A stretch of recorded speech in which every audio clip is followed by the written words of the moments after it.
nous a donné. Parce que ce n'est pas quelqu'un d'autre qui nous a donné ça. C'est Dieu qui nous a donné ça. C'est Dieu qui a fait qu'en Côte d'Ivoire, nous ayons le café cacao. Et c'est Dieu qui a fait qu'en Côte d'Ivoire, aujourd'hui, on a du pétrole, on a du gaz, et on a d'autres richesses aussi insoupçonnées, parce que le sol de la Côte d'Ivoire est très riche. C'est parce que nous, les Africains, on n'a pas tout le matériel qu'il faut pour détecter, mais je vous assure que les Occidentaux savent ce qu'il y a en Afrique, mieux que nous. Isaac Kofi, je voudrais dire, tout à l'heure, j'ai entendu des paroles qui m'ont fait bondir du haut de mon jeune âge. Écoutez, c'est vrai, Bédi, il a dit, quand le sage montre la lune, l'idiot regarde le doigt. Mais excusez-moi, mais il faut se demander si les idiots ici, ce n'est pas les gens du PDCI. Peut-être ça ne va pas plaire à ce que je vais dire, mais je vais parler, parce que vous-même, vous le dites, on a le droit de s'exprimer. C'est l'opinion est libre, et vous êtes libre. Nous voulons créer une démocratie. Nous voulons créer une démocratie. Je m'exprime. Allez-y. Quand le sage montre la lune, l'idiot regarde le doigt. Mais il faut se demander si ce n'est pas les gens du PDCI qu'on parle. Parce que, excusez-moi, mais en 2010, Laurent Gbagbo, il a montré la lune. Les gens du PDCI, ils ont regardé le doigt. Ils ont regardé le doigt. Parce que, excusez-moi, mais en 2010, vous étiez où? Il me semble très bien que vous êtes assoupé avec Ouattara. Et on a vu ce qui s'est passé. En 2015, on a encore montré la lune. Les gens du PDCI ont regardé le doigt. Parce qu'en 2015, il y a eu encore un autre appel à soutenir Ouattara. Donc, à un moment donné, excusez-moi, et là, aujourd'hui, on est en 2023. 2023, qu'est-ce qu'on n'a pas montré avec les élections qui se sont passées? La fraude généralisée dans le pays. On vous a montré que Ouattara avait fraudé et il avait truqué toutes ces élections-là.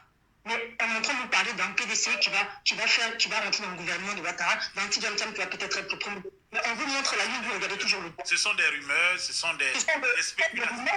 Ce sont des rumeurs. Si demain ça s'avère être exact, moi je ne pense pas qu'il faut parler de trahison. Je pense que là, si demain ça s'avère être exact, c'est-à-dire qu'on a montré la ligne, mais les idiots ont regardé le doigt. Parce que si demain ça s'avère exact, ça, Isaac Kofi, je l'ai dit la dernière fois dans un direct, le prochain président qui va venir en Côte d'Ivoire, il faut se poser, on ne se pose pas de questions sur le RHDP. Le RHDP va disparaître. Il n'y a même pas question de, il n'y a pas besoin de réfléchir sur ça. Le RHDP va être dissous. Et ceux qui sont dans le RHDP vont certainement partir en exil. Ce n'est pas nous qui allons les emmener, ils peuvent rester en Côte d'Ivoire, mais je pense que par eux-mêmes, ils vont partir. Ils vont partir par eux-mêmes. Parce qu'à défaut de faire la prison, ils vont partir par eux-mêmes. Mais il faudra qu'on se pose des sérieuses questions sur le PDCI. Je suis désolé. Mais attendez, qu'est-ce que c'est que ça? Vous êtes là, vous nous dites qu'il faut que les Ivoiriens, et puis arrêtez, quand vous parlez là, arrêtez de dire les Ivoiriens, il faut dire les gens du PDCI. Il faut dire les gens du PDCI, il ne faut pas dire les Ivoiriens. Parce que je suis désolé, il y a des Ivoiriens qui donnent leur poitrine pour la Côte d'Ivoire. Il y a des Ivoiriens qui bravent les dangers. Il y a des Ivoiriens qui se mettent dehors, qui luttent pour leur patrie. À chaque fois quand je prends la parole, je me demande si mes frères et sœurs du Nord, parce que je suis musulmane, je me demande si mes frères et sœurs du Nord, si mes parents du Nord aiment la Côte d'Ivoire. Mais parce qu'on ne le voit jamais dans les actions pour l'intérêt de la Côte d'Ivoire, et la plupart d'entre eux se sont alliés avec Ouattara. Donc quand on pose la question, est-ce que vous êtes patriote, vous aimez votre pays, on regarde ceux du Nord. Mais aujourd'hui, il faut regarder aussi les gens du PDCI. Il faut regarder les gens du PDCI. Qu'est-ce qui est difficile à comprendre? La maman, elle a tout dit. Elle a dit le PDCI l'a déçu. Mais il faut que le PDCI se fasse, on va dire, il faut que le PDCI fasse son autocritique. Je suis désolée. Et il faut qu'il fasse son bilan. Il y a un bilan à faire. Il y a un bilan à faire du temps de Oufou Boigny, il y a un bilan à faire du temps de Bédié, et il y a un bilan à faire du temps après Bédié, parce que je suis sûre que malheureusement, après le décès de Bédié, on ne va pas s'arranger. Parce que certains qui ont l'appétit au PDCI sont prêts à trahir encore la Côte d'Ivoire. Et je suis désolée, ne parlez pas des gens du PPACI. Vous avez vu les gens du PPACI aller serrer la main de Ouattara, aller dire que les gens du PPACI sont dans une logique de dire qu'il faut que les choses s'arrangent d'abord dans le pays avant qu'on parte à une autre étape. On va se poser cette question. Est-ce que si Alassane Ouattara invite le PPACI ou leur propose d'entrer au gouvernement, vous pensez sincèrement qu'ils vont refuser? Ou s'ils sont invités à discuter, est-ce que vous pensez qu'ils vont refuser? Isaac Kofi, là, à l'heure actuelle, là où on est en train de parler, ce n'est pas des gens du PPACI qui sont en train de négocier une entrée dans le gouvernement selon les rumeurs. Mais par contre, si un jour ça arrive, eh ben, on les mettra dans le même lot que le PDCI. Et il faudra réellement se poser des questions sur le fait que tous les partis politiques en Côte d'Ivoire, il faudra se poser la question sur est-il utile qu'ils continuent à exister? Parce que concrètement, ils ne servent pas, ils ne servent pas aux intérêts de la Côte d'Ivoire. Mais dans l'immédiat, la question qui se pose, c'est le PDCI, ce n'est pas le PPACI. Parce que le PPACI est allé aux élections pour montrer que celui qui est là en Côte d'Ivoire, c'est quelqu'un qui triche, c'est quelqu'un qui fraude. Et nous, on remercie le président. Bon, je vais m'arrêter là. Comme vous savez, comme d'habitude, voilà, je m'arrête là. Bonjour à tous. Aujourd'hui, nous sommes donc le 12 octobre 2023. Je fais cette vidéo pour revenir rapidement sur l'actualité en Côte d'Ivoire. Ça, c'est toujours Kofi Isaac que je suis. Alors, je rappelle une chose. C'est que Kofi, ce à quoi il me fait penser, c'est un peu comme les frères d'Afrique Média, ou alors il y a un autre média au Togo, hein, avec un ancien ambassadeur qui intervient de temps en temps. Tout ce beau monde-là, quand je les observe, je dis, ben, avec eux, on ne peut pas jeter le bébé avec l'eau du bain. Comprenne qui veut, comprenne qui peut. Djoubian, c'est mon surnom sur le net. Je suis accessoirement seulement spécialiste de la France, et je suis un authentique panafricain, un panafricain très convaincu. Cette jeune femme, elle appelle régulièrement de temps en temps Kofi. Elle a un franc-parler que moi j'adore. Très franche, très direct. Là, elle a arrosé Kofi, là, parce que Kofi, il est, je crois, membre du PDCI, et il fait même partie de, je crois, le bureau politique. Voilà. Donc, elle a repris la célèbre phrase du président Henri Konan Bédié avant qu'il ne décède. Il disait dans un meeting comme ça que quand le sage montre la lune, bon c'est connu, hein, c'est une phrase qui est connue, c'est pas de lui, bon il a repris. Donc quand le sage montre la lune, les idiots regardent le doigt. Et elle dit, mais en fait aujourd'hui, la question est de savoir, est-ce que les idiots, ce ne sont pas les gens du PDCI? Bouya, elle a giflé Kofi là, rapidement. Et donc moi je pense que l'entretien qu'elle a vu avec lui, enfin son intervention, Kofi a dû la couper. Moi j'en sais l'expérience, parce que moi j'ai déjà appelé Kofi. Parce qu'il ne s'attendait pas à ça. Toujours pareil, vous voyez. Mais comme il a un savoir-faire, donc les gens, quand ils regardent de manière générale, ils s'en aperçoivent pas. Mais moi, je vous le dis, là, comme moi j'ai eu l'expérience, j'ai eu au téléphone, j'ai appelé un jour un de ses directs, et puis quand il voyait que ça ne l'arrangeait pas, il a raccroché, mais il a un savoir-faire, ça fait que, on peut pas, enfin, c'est moins évident, voilà. Donc c'est pour ça que je dis qu'il a un savoir-faire. Mais les personnes concernées, moi, et puis la jeune femme, il faudra lui demander, elle va confirmer. Je suis sûr qu'il a raccroché, parce qu'il ne s'attendait pas à ce qu'elle fichetige le PDCI. Parce que le PDCI, qu'est-ce qu'ils font? Là, M. Ouattara a organisé... Bon, il faut dire que ce n'est pas nouveau. Alors, c'est vrai que, franchement, avant de faire cette vidéo, je me suis dit, est-ce que ça vaut la peine de la faire ou pas la faire? Mais quand j'ai vu son intervention, bon, je me suis dit, bon, j'ai quand même donné mon point de vue. Parce que j'apprécie énormément. Et d'ailleurs, avec elle, quand c'est comme ça, il y a des gens comme ça, tu as envie de voir leur visage. Et c'est ça, c'est frustrant. Mais oui, vous savez, parce que il fut une époque, il y a maintenant, je ne sais pas moi, 50 ans, 60 ans, voilà. Mais aujourd'hui, à l'heure d'Internet, je veux dire par là que quand il y a quelques décennies, j'étais à la radio, donc à la radio on ne voyait pas forcément les gens. Mais aujourd'hui on voit les gens avec les moyens qu'on a, hein, technologiques. Donc c'est pour ça qu'elle appelle de temps en temps, et franchement, j'aimerais bien voir sur son visage, tout comme Madame Odile, parce que vous savez très bien, quand on parle, et puis on associe le visage, en tant qu'être humain c'est important. Voilà. Comprenne qui veut là aussi. Hein. Comprenne qui peut là aussi. Oui, parce que je disais quoi? Je disais que en fait... les gens du PDCI, alors, on nous laisse entendre que c'est M. Ouattara. Moi, je ne pense plus à ça. Hein. Je pense que c'est M. Ouattara qui les a invités récemment. Il les a invités pour les rencontrer. Et c'est donc le président par intérim qui a été, puis avec le professeur Dikaoué, je crois, voilà, ils ont été le rencontrer. Voilà. Et elle dit quoi? Elle dit, mais qu'est-ce qu'ils ont allé rencontrer M. Ouattara quand on voit ce qu'il vient de faire là? Il vient de faire un hold-up pour les élections locales, hein, l'élection communale et puis l'élection des régions, et puis même le Sénat. Alors le Sénat, c'est le bouquet final. Voilà, il a tout raflé. Vous voyez, donc qu'est-ce qu'on a allé le voir? Voilà, la question c'est ça. Mais ce dont il est question aussi, c'est, comment dire, la création, enfin en tout cas, il a dissous le gouvernement, M. Ouattara, et donc il est en train de réfléchir là pour former un nouveau gouvernement. Hein. Le Premier ministre Patrick Hachi a rendu sa démission, voilà. Donc la question c'est de savoir est-ce qu'il va reconduire Patrick Hachi, ce qui pourrait arriver ou ce qui peut ne pas aussi arriver. Bon, les hypothèses sont, comment on appelle ça, c'est ouvert, hein, c'est très ouvert.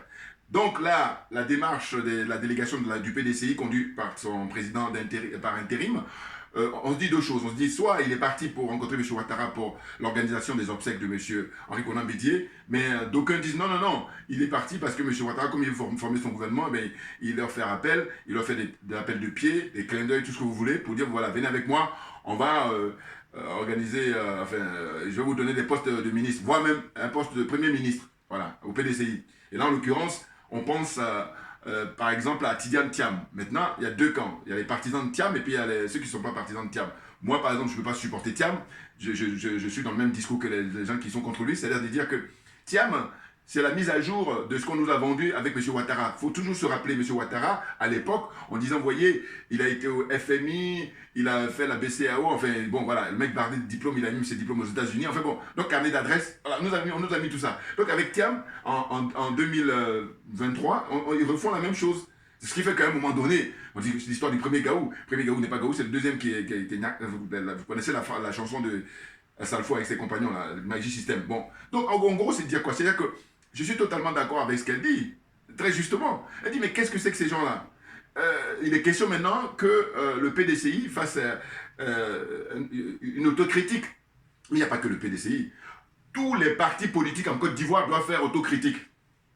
Mais ils ne vont pas trouver ça nécessaire. Pourquoi? Mais parce que, bon, franchement, je vous dis, je ne sais pas s'il fallait faire cette vidéo parce que j'ai déjà tellement parlé. Et c'est en cela que j'ai dit, bon voilà, vous savez ce que vous faites?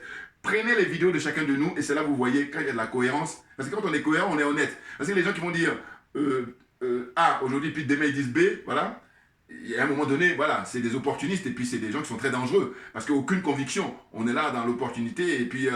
voilà, hein? Comme on dirait là, pour faire la bégoudée, ils disent ils vont sécher leur linge là où il y a le soleil, enfin bon. Voilà, comment est-ce que je veux dire? Non mais franchement, ah mais c'est dingue, hein? Ah, vous voyez, j'adopte cette position parce que je n'en reviens pas quand on regarde la Côte d'Ivoire. Et avec les Zozo là, cette fois-ci, j'ai même pas voulu regarder l'émission de Harry Diarasouba parce que je me suis dit, bon, qu'est-ce qu'ils peuvent bien dire si ce n'est approuver la mascarade, l'escroquerie de M. Ouattara? Voilà. C'est impressionnant. Et donc j'ai dit, bon voilà, ces gens-là, comme on a les archives, demain, franchement, qu'ils aillent à la retraite. Ou alors qu'ils changent de métier. C'est les deux propositions qu'il leur fait. Soit retraite, soit changer de métier. Mais il est hors de question que ces gens-là restent encore journalistes. Hein. Non, parce que sinon c'est trop facile. Voilà. Il est question qu'ils s'expliquent parce qu'ils ont bien profité. C'est ce que je dis, moi. Et je dis parce que là, le temps que M. Ouattara est au pouvoir, ils sont très contents. Mais pendant ce temps-là, il y a des gens qui sont en prison. Pendant ce temps-là, il y a des gens qui ont été tués, qui sont tués. Vous comprenez? Il y a des gens qui sont malheureux, qui perdent leur boulot. Donc c'est la raison pour laquelle j'ai dit, directement ou indirectement, ils sont complices. Hein, ils sont associés au règne de M. Ouattara, très clairement. Vous voyez? Non mais c'est dingue la Côte d'Ivoire. Mais vous savez, je vais encore répéter, parce que je dis, mais il y a des préalables qu'il faut mettre en place. C'est même pour ça que quand elle parle de faire autocritique, mais c'est ça, d'une certaine façon, préalable. Ben oui, c'est de vérifier le PDCI, qui est le premier parti de Côte d'Ivoire, le plus important, hein, balayer toutes les régions. Voilà, c'est l'historique, hein, le premier président de Côte d'Ivoire, Houphouët-Boigny, PDCI, c'est lui qui a créé ça, voilà. Donc ceci explique cela. Maintenant, le temps passe, et qu'est-ce qu'on constate? On voit que M. Ouattara, alors moi longtemps je disais que ce monsieur n'est pas politique, mais là, bon, tout compte fait, je dis, ce à quoi ça me fait penser, c'est au pays des aveugles, le borgne est roi. Ça veut dire que M. Ouattara, à vrai dire, c'est pas un politique. Mais comme il a en face de lui des nains, bon, mais lui, on le considère comme un géant. Comprenne qui veut, comprenne qui peut. On est là. Bien entendu. Non, mais attendez. Et là, j'ai écouté, comment il s'appelle, Michel Gbagbo, le fils du président Laurent Gbagbo. Michel Gbagbo qui s'est fait voler en live, hein, comment on appelle ça, sa victoire à Yopougon, qui est la plus grande commune de Côte d'Ivoire. Et lui, 3 minutes, il a fait une intervention là, pour dire que voilà, on a gagné les élections, mais on a perdu les résultats. C'est très philosophique, attention. Mais bon, non mais franchement, est-ce qu'on est sérieux là? Moi, quand c'est comment je dis, monsieur, vous êtes, paraît-il, universitaire, c'est-à-dire qu'il enseigne la criminologie à l'université. Bon, je dis, bah, je tourne là-bas, allez, voilà, c'est tout. Non, parce que, attendez, quand on fait de la politique, mais on est là pour le combat. Oh là, qu'est-ce que vous faites comme combat là, hein? Quand on sait que des semaines, des mois, des années, les gens sont mobilisés pour vous aider, pour donner une espèce de leur temps, hein, comme ça. Je pense toujours à la chaleur qu'il fait au pays. Mais malgré tout ça, on arrive... parce qu'à la limite, comment dire ça? Il y a des scores qui sont très limites, passe encore. Mais là, Adama Bictogo, il a perdu les élections, très clairement, ils le savent. Adama Bictogo lui-même le sait déjà. Et puis, même avant les élections, même, il savait qu'il n'a aucune chance. Mais sauf que, comme lui, il sait que tout va être récupéré par Hold Up, donc il est tranquille. Mais bien entendu, il est tranquille. Et j'ai déjà expliqué dans mes vidéos anciennes, ceux qui prennent en marche sur mes vidéos, bon, je vais redire encore, je dis qu'en fait, là, on arrive en fait dans une espèce de conséquence. C'est-à-dire qu'Adama Bictogo, il aurait fallu à Beauville, la jeune sœur Fleur Akengbo, il a volé là-bas son siège de député. C'était là où le PPACI devrait faire bloc. Oh là non, ils sont naïfs même. Bon, ils sont dans la combine, voilà, parce qu'à un moment donné, je ne sais même pas. Parce que si on dit naïf, c'est une circonstance atténuante. Alors que non, ils sont dans la combine. Parce que ces gens-là, ils sont bourgeoisés. Donc en fin de compte, ce sont les pauvres qui sont les derniers de la farce. Mais bien entendu. Mais oui. Non mais attendez, hein? Ils ont tous une situation sociale aisée, ils sont aisés. Quand on apprend que le beau-fils de M. Gbagbo, Stéphane Kipré, il va féliciter Touré Mamadou à Daloa là-bas. Mais je dis, mais tu peux féliciter quelqu'un quand il a gagné régulièrement. Mais quand il a fraudé, quel est l'intérêt de le féliciter? Je crois que quand journaliste, tu le félicites parce qu'en réalité, vous êtes dans la combine. C'est clair. Sinon, ça n'a plus de sens. Il y en a beaucoup de gens, je dis, il faut les emmener dans la psychiatrie. Non, non. Et puis quand je dis ça, je suis gentil. Hein. Non, parce que c'est n'importe quoi. Mais ça rime à quoi? La fraude est caractérisée, on a toutes les preuves. Le Conseil d'État, voilà. En fait, ce qui se passe même, c'est que, comme j'ai dit que c'est depuis la mise au pouvoir de M. Ouattara, donc là, on est dans une suite logique. On est d'accord, parce que M. Ouattara n'est pas arrivé au pouvoir régulièrement. Il est arrivé par les blindés, hein, les chars de l'armée française, les hélicos de l'armée française qui ont pilonné M. Gbagbo et tous ceux qui le soutenaient. Et puis voilà. Hein. Donc là, je trouve même plus les mots, parce que je trouve, mais c'est énorme ce qui se passe. Normalement, s'ils respectaient le peuple ivoirien, vu ce qui vient de se passer, eux tous, quand je dis eux tous, pas d'opposition, hein, ils doivent dire, écoutez, on a atteint la limite, maintenant nous on s'y retire. Et on laisse la place, hein, une place vierge, enfin au sens où la jeune génération, ben allez-y. Parce que nous là, on a essayé, on ne peut pas. Oh là non, ils font même ils vont encore même, regardez, moi je fais le pari, vous allez voir, le PDCI va rentrer dans le gouvernement. Et l'insulte suprême, pourquoi? Parce que en entendant M. Henri Konan Bédié, il n'a pas encore été enterré. Donc vous vous rendez compte? Mais en fait, ces gens-là, ils ont cassé la baraque à tous les niveaux. Sur le plan moral, à tout. Non, mais parce que franchement, et j'ai dit encore une fois, eux, ce qu'ils font aujourd'hui là, comment on appelle ça, les gens du PDCI, moi je ne suis pas surpris, mais alors pas du tout, je m'explique. Monsieur Henri Konan Bédié lui-même, d'ailleurs c'est ce que rappelait la jeune femme tout à l'heure, hein, en disant, mais vous avez déjà donné carte blanche à M. Ouattara, et vous voulez recommencer encore, alors qu'on voit les conséquences. Hein, la misère du peuple ivoirien. Et je vous dis, je vous encourage à regarder les vidéos de Paul Thierry Balé, hein, la jeune femme très courageuse, très digne. Voilà. Elle, par exemple, c'est une cadre, eh ben, simplement parce qu'elle était contre le 3e mandat de M. Ouattara, paf, on l'a virée, et aujourd'hui, elle n'a plus de boulot. Bon, heureusement que elle fait jouer son mind, et puis elle est très patriote, et elle continue à militer, et puis les gens qui ont des moyens, lui donnent un coup de main, enfin, financièrement. Vous voyez? Mais ça n'a pas de sens. J'ai dit, bon, ça c'est un fait. Mais quand elle récapitule tous les mardis, ce qui ne va pas en Côte d'Ivoire, mais je vous dis, mais c'est pas possible. Est-ce que c'est vrai ça? Je ne crois pas qu'elle mente, hein. Je crois que c'est tout. Mais c'est tellement énorme que je dis, mais c'est pas possible. Vous voyez? Et là, Kofi, il soutient Tidiam Thiam. C'est tout, il faut comprendre ça comme ça. Mais oui. Même M. Charbonnel, là, qui appelle régulièrement, qui aime beaucoup, qui était un PDCI aussi, qui est aux États-Unis, le monsieur, il signale les trucs. Mais là, quand c'est comme ça, Kofi dit, est-ce que vous avez des preuves tout ça? Je vous dis, Kofi, je dis, on ne peut pas jeter le bébé. Parce que moi, en réalité, je vous dis, le seul mérite que je lui reconnais à Kofi, c'est le fait qu'il donne la parole à beaucoup de gens. Voilà. Donc les opinions sont un peu partagées, diversifiées. Voilà, c'est tout. Sinon, lui-même, au début, je ne le connaissais pas encore. Maintenant, je le connais, mais je dis, mais un gaou, enfin, excusez-moi de dire, non, mais c'est fatigant. Voilà. Parce que je veux dire, les gars, comme je vous dis souvent, je ne conteste pas les diplômes qu'il a. C'est pas de ça dont il s'agit. Mais j'ai dit simplement qu'à un moment donné, il y a de la mauvaise foi, il y a du déni. Et puis parce que eux, alors ça aussi, vous savez, moi je pense qu'il y a des gens, un peu comme Kakabe. Kakabe, lui tout petit, il a rêvé, il va faire de la politique et puis bon voilà. Ou même si c'est pas tout petit, mais au moins quand il a commencé à avoir une conscience, hein, comme ça pour la vie sociale et tout ça. Donc il veut devenir ministre un jour. Donc par tous les moyens, voilà. Donc ça y est, les ministres, la ministre de la réconciliation. De quelle réconciliation? Voilà des gens. Mais je dis, la Côte d'Ivoire c'est un cas à part. Donc il faudra l'étudier dans les universités. Mais c'est très intéressant, là aussi, il paraît c'est une question de moyens, mais il le faut, parce qu'il faut faire comprendre aux gens, qu'est-ce qu'on peut en arriver là, hein? Ministre de la Réconciliation, mais non, c'est un portefeuille vide. Donc lui, hein, il n'est pas le seul, malheureusement, il bouffe l'argent comme ça, l'argent du contribuable, tranquille. Vous voyez? Eh bien, Kofi, c'est pareil. Pourquoi je dis ça? C'est que je dis, vous savez, aux États-Unis, ils ont un test de mensonge, je sais pas, voilà. Hein? Et puis même, il y a un film français, là, où... je ne sais plus le titre, mais en tout cas, il y a des scènes comme ça où, je crois que c'est pas si elle est bronzée ou je ne sais pas, je ne me rappelle plus, mais en tout cas, il y a une scène comme ça où il y a une machine qui est là pour foutre des claques quand tu mens. Voilà. Quand tu dis la vérité, tu es sauvé, mais une fois que tu mens, tu reçois des claques par la machine et tu fous des claques parce qu'elle a détecté ton mensonge. Kofi me fait penser à ça, au sens où je dis, mais Kofi, lui, il est dans une situation de lutter contre M. Ouattara, mais il ne va pas faire bouger la France. Parce que s'il prend la place, enfin si jamais l'occasion se présentait, il va se retenir vers les Ivoiriens en leur disant « Oh, vous savez, c'est compliqué, c'est trop gros pour moi, parce que je dis, si on veut en finir avec la France-Afrique, il ne faut pas s'occuper de M. Ouattara, parce que M. Ouattara est un lampiste. M. Ouattara, il est juste là en tant qu'employé. Il faut s'intéresser à la France. C'est la France qui est le patron de M. Ouattara. Hein? M. Ouattara, quand il bombe le torse, c'est parce qu'il y a la France derrière lui. Donc, il faut s'intéresser à la France. Et dire ça, c'est du simple bon sens. Oh là, comme ils sont profondément malhonnêtes, eh ben c'est pas, on fait du déni. On fait du déni. Enfin, on joue les petits malins. Voilà. Kofi croit qu'il est malin. Alors que, moi, je vous dis, quand je l'ai appelé, là, je l'ai mis à nu. Il a dit, mais écoute, toi, tu es un peu plus jeune que moi. Qu'est-ce que tu as à soutenir le PDCI? Et d'ailleurs, c'est ce qu'elle dit, la jeune femme. Elle ne dit pas Kofi, mais elle dit, le PDCI doit changer. Alors, à la limite, s'il veut garder le nom, mais au moins qu'au niveau des pratiques, changer radicalement. Parce que c'était au XXe siècle, maintenant, le XXIe siècle. Mais tout ça, Kofi ne peut entendre pas, hein, parce que Kofi, lui, rêve à son tour. Voilà. Son tour viendra un jour. Hein.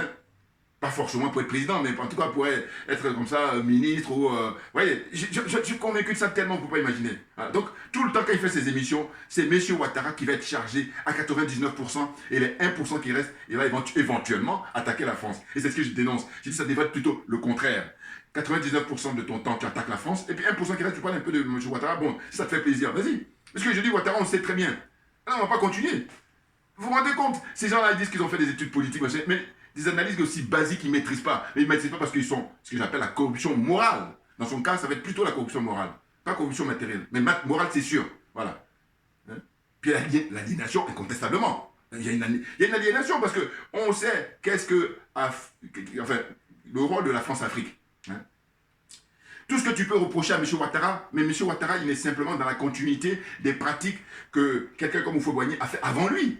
Et ça, Kofi, quand tu lui dis ça, il dit non, Houphouët-Boigny, ça n'a rien à voir. N'importe quoi, vous voyez. Ça, il dit, tu mets la machine là, quand tu fous des claques, les machines. Je me rappelle plus, ceux qui se rappellent de ce film-là, envoyez-moi dans les commentaires. Mais oui, non, mais un test de vérité, voilà, je crois que ça s'appelle comme ça. C'est très drôle, c'est une comédie, voilà. Mais n'importe quoi. N'importe quoi.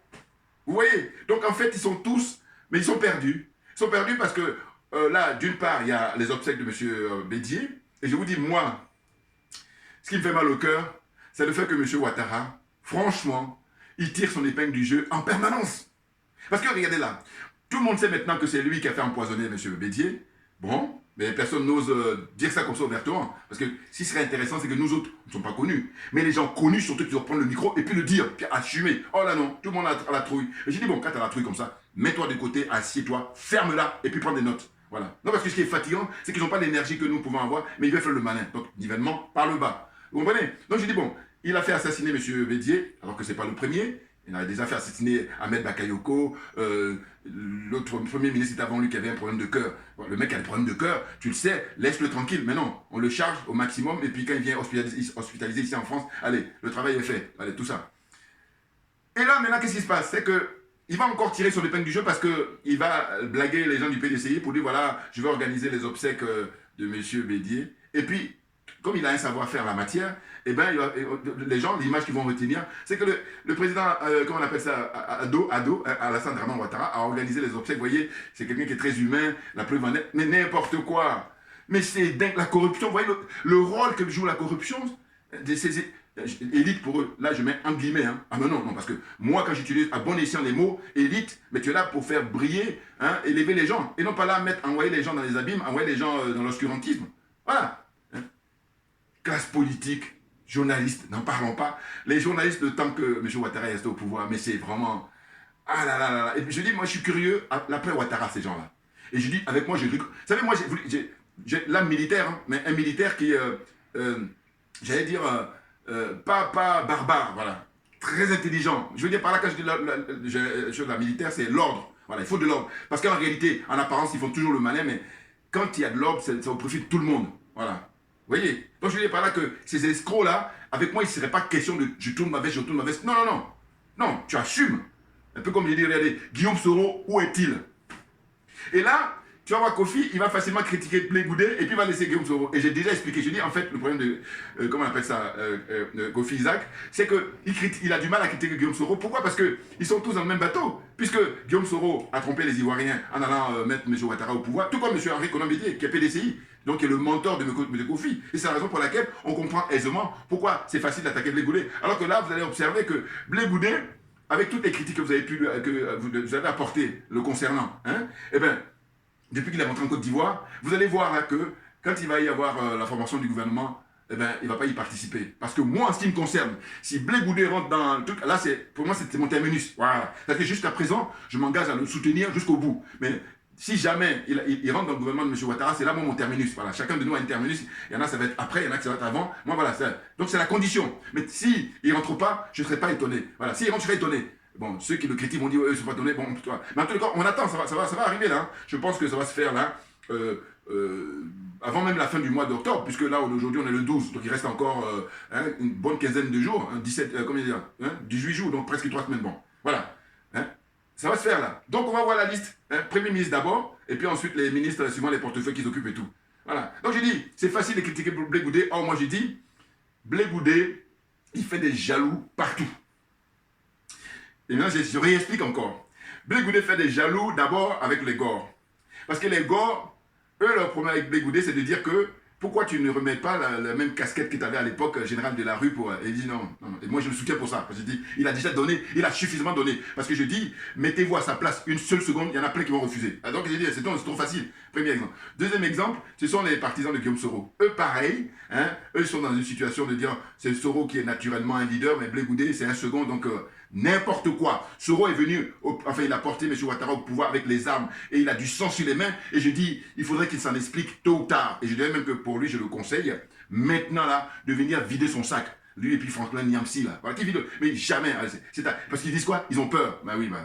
Alors donc en fait, les enfants des autres, c'est normal. Les enfants d'autrui, c'est normal. Mais vous, qu'est-ce qui peut expliquer que votre vie, elle vaut mieux que la vie des autres? Non mais franchement, vous voyez, c'est là où je dis, mais c'est des minables. Ce sont des minables, Niamsi et puis Guillaume Soro. Et bien entendu, parce que j'ai dit, moi, concours d'honnêteté intellectuelle, et j'ai dit, le domaine dans lequel on est, qui consiste à servir l'intérêt public, l'intérêt général, il faut avoir une intégrité morale. Et ça, c'est indiscutable. Voilà. Pas de négociation là-dessus. Tu as une intégrité ou tu ne l'as pas. Tu l'as, tu admis. Si tu ne l'as pas, va faire autre chose. Voilà. Or, on est dans l'imposture totale. Donc tous ces gens-là, compte tenu des diplômes qu'ils ont, et puis la parlotte, eh bien, ils se permettent, faire des vidéos, dire n'importe quoi. Et quand on veut aller à l'essentiel, eh bien, on botte en touche, ou on fait de la rhétorique pour embrouiller les gens. Ah, ça, j'ai détecté. Et puis, je vous dis, vous prenez Niamsi en privé, vous lui dites, qu'est-ce qu'il pense de mes vidéos? Il va vous dire, mais le mec, il a compris. C'est tout. En privé, parce que si vous venez en public, avec l'orgueil, avec le... Voilà, il ne va pas reconnaître. Voilà. Non, mais n'importe quoi. C'est pas possible. On a tous les éléments pour dire que, franchement, à un moment donné, le mouvement en marche, hein, c'est-à-dire pour notre émancipation, pour l'indépendance des pays africains, pour leur souveraineté, et on peut accélérer le mouvement pourvu que chacun y apporte sa contribution suivant les moyens dont il dispose. Et quand je dis moyens, financiers, et puis Guillaume Soro par exemple, eh bien, il en sait des choses, pourquoi il ne vide pas son sac? Voilà, là on tourne en rond. Il est planqué, on ne sait pas où. Enfin, moi je sais, je dis que les services secrets français savent où est Guillaume Soro. Voilà, et à partir de là, la messe est dite. Alors il y a un jeune homme là que je regarde de temps en temps, mais lui, quand j'ai vu qu'il a parlé récemment de Guillaume Soro, là ça y est, il a perdu son crédit. Je vais vous donner pourquoi, je vais vous expliquer pourquoi. En fait, les images qu'il a montrées de Guillaume Soro, je suis convaincu que c'est des vieilles images. Ben oui, parce que j'ai regardé un petit peu, qu'est-ce qu'il disait Guillaume Soro dans ces vidéos-là? Il disait qu'il en appelle à l'armée ivoirienne de prendre ses responsabilités. Donc ça reste quelque chose de neutre. N'importe quoi, je vous dis, moi, comme je suis quelqu'un, donc ma religion c'est la vérité et la justice, je dis, je prends Guillaume Soro, je dis, va voir Assimi Goïta, on est en 2023. Va voir Ibrahim Traoré au Burkina Faso, on est en 2023. Va voir le général Tchani au Niger, voilà, en 2023. Voilà. Parce qu'il y en a d'autres qui avaient dit il y a quelque temps que oui, ce serait bien qu'il aille. Voilà, je crois que c'est le monsieur Charbonnel qui est aux États-Unis qui dit qu'il faut que Guillaume Soro aille en Russie. Je dis, mais la Russie est trop loin. Qu'il aille là-bas. Il peut même demander asile au Mali. Ça serait intéressant. Mais il ne peut pas. Pourquoi? Parce que les services secrets, ils vont le buter immédiatement. Voilà, je vous le dis là. C'est fatigant. Des trucs aussi évidents. Ils sont là. Ils ne sont pas à la hauteur par rapport à ce qu'on est en train de traiter. Ils viennent s'y mêler. Non mais moi je vous dis, par nature, il y a des trucs où je sais pas, je m'y connais pas, je respecte les gens par rapport à leurs compétences. Et je les aide même, je donne des moyens. Alors je vais finir ma vidéo. Vous savez quoi? Je vais pas dire le nom de la ville parce que ça va être facile pour me repérer. Pour des raisons de sécurité. Toujours. Qu'est-ce qui se passe? Récemment, je suis allé dans une ville, et vous savez ce que j'ai fait? J'ai donné 10 t-shirts, les t-shirts là. Là, je ne peux pas aujourd'hui, mais voilà. Vous savez, mes t-shirts habituels, avec mon slogan, là, la zone des aliénés, des complexés, des corrompus, 10 exprès, volontairement comme ça, gratuit. Gratuit, hein. Qu'est-ce que j'ai fait? Je suis allé dans le centre-ville, et puis j'ai vu des jeunes là, beaucoup de jeunes somaliens, il y a des jeunes ivoiriens, il y a des jeunes sénégalais, des jeunes maliens, hein, ainsi de suite, vous voyez? Mais j'étais surpris par le nombre de somaliens. Eh bien, comme je ne peux pas donner comme ça, parce qu'ils sont nombreux, donc qu'est-ce que je faisais? Je leur posais des questions sur qu'est-ce qu'ils en savent du panafricanisme. Et donc, ceux qui étaient courageux à me répondre, je leur donnais. Voilà, 10 gratuits. Maintenant, j'en profite pour rassurer tous les frères et sœurs qui m'ont déjà commandé des t-shirts depuis des mois. Je les rassure pourquoi. Parce que si vous voulez, je vous dis toujours, c'est une question de sécurité, mais je vais, quand j'aurai le temps, parce que le fait que j'en parle, ça vous dit que j'en suis conscient. Il y a des gens qui m'ont envoyé leur adresse, tout ça, je les ai. Et en plus, avec Internet, c'est facile de pouvoir retrouver, voilà. Donc, je vous fais le pari que je vais vous envoyer les t-shirts le moment opportun. Voilà. Vous voyez que je vous donne l'exemple. En France, ici, je suis allé là récemment. Aujourd'hui, on est quand? Aujourd'hui, nous sommes le jeudi, c'est ça, si je ne me trompe pas. Voilà. On est jeudi, hein? Bon. Voilà, on est jeudi, c'est ça. Jeudi 12. Et bien, dans cette semaine, je suis allé et je leur ai donné comme ça. C'était un choix, voilà. Quand je quittais Paris, je me suis dit, je vais leur donner les t-shirts gratuits, 10. Autant vous dire que c'est pas tellement... Parce qu'à la limite, quand je vous demande de payer, c'est pour pouvoir en fabriquer d'autres, parce que moi, je suis pas fortuné. Et c'est pour ça que je dis, mais les frères qui sont fortunés, mais là, maintenant, venez en renfort pour nous, pas seulement moi, tous les autres. Vous voyez, parce que je dis, nos adversaires, eux, c'est ce qu'ils font. Voilà. Les grandes stars, là, si vous savez comment, qu'est-ce qu'ils financent. Je vous dis, là, pour l'instant, je me garde, parce qu'il y a des choses que je peux dire, mais bon, c'est un choix. Mais voilà. Donc, c'est ce qu'il faut faire. Oh là, non. Question d'éducation. Et puis, malheureusement, quand on est dans cette zone-là, il y a la jalousie et puis il y a la sorcellerie. Voilà. Et c'est tout ça, j'ai compris. Et je dis, c'est aucune fatalité. Si on veut, on peut. Volonté individuelle, volonté, collective, puis volonté politique. Alors, on réunit tout ça, nous sommes les numéros 1. Voilà. Il n'y a pas de discussion possible là-dessus. Donc voilà, là je tiens absolument à rassurer tous les frères et sœurs. Il y a beaucoup de gens qui m'ont commandé des t-shirts. Ils ont envoyé leur adresse et tout. Voilà, c'est très touchant. Mais j'ai pas envie de donner mon adresse. Voilà, c'est ça que voilà. Bon, et puis j'ai pas trop le temps parce que je suis très occupé, à dire vrai. Voilà. Mais cela dit, je garde ça en stand-by et j'ai promis de vous l'envoyer. Voilà. Là, comme ça, vous êtes rassurés. C'est vrai que je m'excuse pour le retard et tout ça, mais c'est parce que voilà. Finalement, s'il y avait quelqu'un qui pourrait gérer ça. Voilà, le truc était expédié depuis. Parce que je dis, moi, je n'ai pas envie. Je vous dis, si j'étais en train de parler du ciel et du beau temps et tout, mais là, je critique en permanence Sassou Nguesso, Paul Biya, tous ces gens-là. Aucune crédibilité. Je dis, c'est des corrompus. Ce sont eux qui sont responsables du malheur du peuple africain. Voilà, là-dessus, on ne peut pas me convaincre du contraire. Il y a beaucoup de gens qui le savent, mais par contre, je n'ai pas la force de pouvoir le dire. Voilà. Donc, je vais m'arrêter là. Merci à vous tous, en tout cas, pour votre soutien, pour votre attention. Et puis, à très bientôt. Merci beaucoup. On lâche rien, mais parce que c'est nous qui avons raison, très clairement. Merci bien.